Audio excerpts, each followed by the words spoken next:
Random antibiotic দেখা যাচ্ছে জ্বর কমতেছে না, অ্যান্টিবায়োটিক এই মেরুপেনাম দাও, অমুক দাও, তমুক দাও, ইভেন 5,000 6,000 টাকা দামের একটা ভায়াল, একটা অ্যাম্পুল, সেই অ্যান্টিবায়োটিক দিতে দেওয়া শুরু করে। তো এইগুলি কেন দেন আপনারা? এটার জাস্টিফিকেশন কি? আল্লাহর কাছে তো আপনারা দায়ী থাকবেন।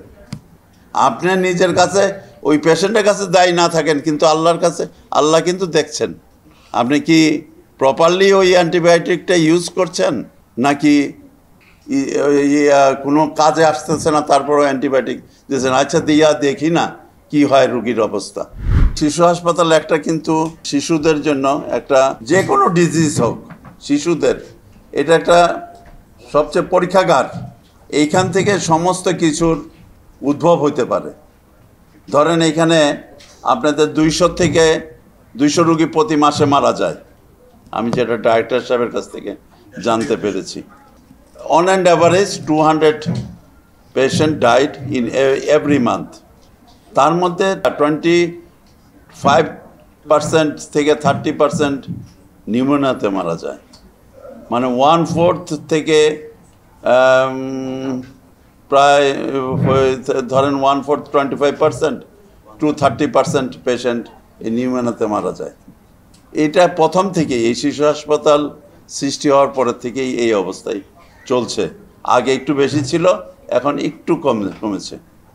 আপনারা রেসপিরেটরি মেডিসিন ডিপার্টমেন্ট এখানে আছেন, আপনারা এই নিউমোনিয়াতে এত রুগী 1/4 বা 30% রুগী, 25 to 30% রুগী কেন নিউমোনিয়াতে মারা যাবে?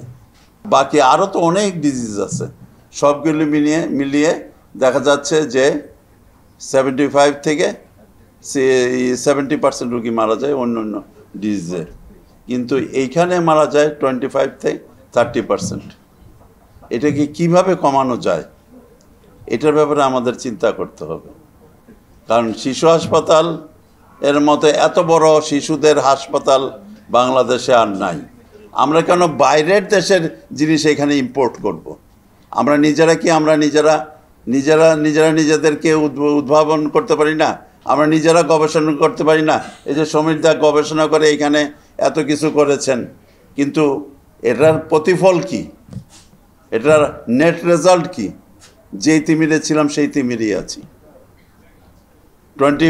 এটা যদি 20%-এর নেমে আসতো মৃত্যুর হার, তাহলেও বলতে পারতাম যে এটা gradually decreasing, but it is not decreasing, it is in the same level. তাহলে what is the use of respiratory medicine department? এটা তো যে কোনো পেডিয়াট্রিশিয়ান ট্রিটমেন্ট করতে পারে, তাই না? রেসপিরেটরি, আমি জাহাঙ্গীর ভাইকে বলবো যে আপনি আপনার ডিপার্টমেন্টের লোকদেরকে নিয়ে এবং শিশু হাসপাতালের যত ধরনের ফ্যাসিলিটিস আছে, এবং আমরা যারা নতুন ম্যানেজমেন্টে আছি আমরা আপনাদেরকে সাহায্য করব। আপনারা এই ব্যাপারে যত ধরনের ল্যাবরেটরি ফ্যাসিলিটি, যত ধরনের দরকার, সব কিছু আপনারা এই পেশেন্টদের জন্য করেন। আর হইতেছে যে এই তাহলে কমসে কম আপনারা বলতে পারবেন যে আমরা কমসে কম এই শিশু হাসপাতালে নিউমোনিয়ার জন্য মৃত্যুর হার কমিয়ে এনেছি। বলেন, যদি একই ধরনের মৃত্যুর হার থেকে যায় তাহলে এই সেমিনার করার কি লাভ, এত টাকা খরচ করে?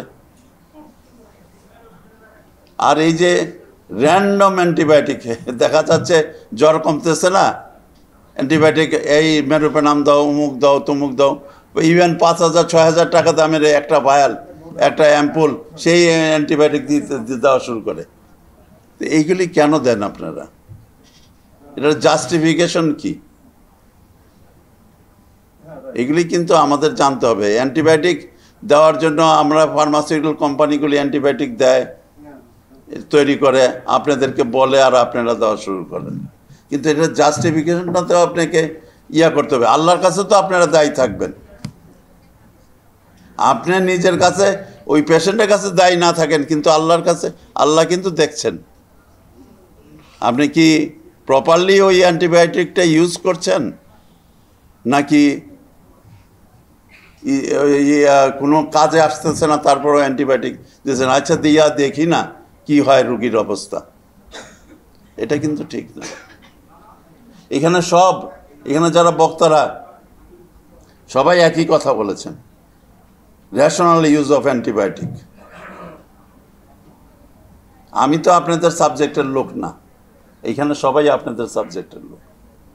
সমীরদা এই সাবজেক্টের লোক না হয়েও এখন এই সাবজেক্টের লোক হয়ে গেছে, কারণ আপনাদের যে রুগী তাদের কাছ থেকে স্যাম্পল নিয়ে উনি টেস্ট করে এইখানে এই অবস্থায় আসছেন। উনিও এখন এই সাবজেক্টের লোকই হয়ে গেছেন, শুধু একমাত্র আমি না।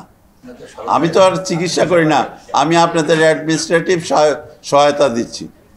তো সেই জন্য আপনাদের এটা চিন্তা করা উচিত।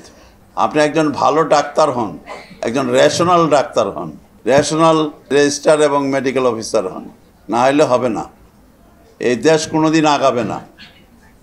এই দেশের এই যে বাচ্চারা আসে তাদের স্যানিটেশনের ব্যাপারে এই যে আপনারা সাকশন দেন, এই suction is one of the cause of pneumonia.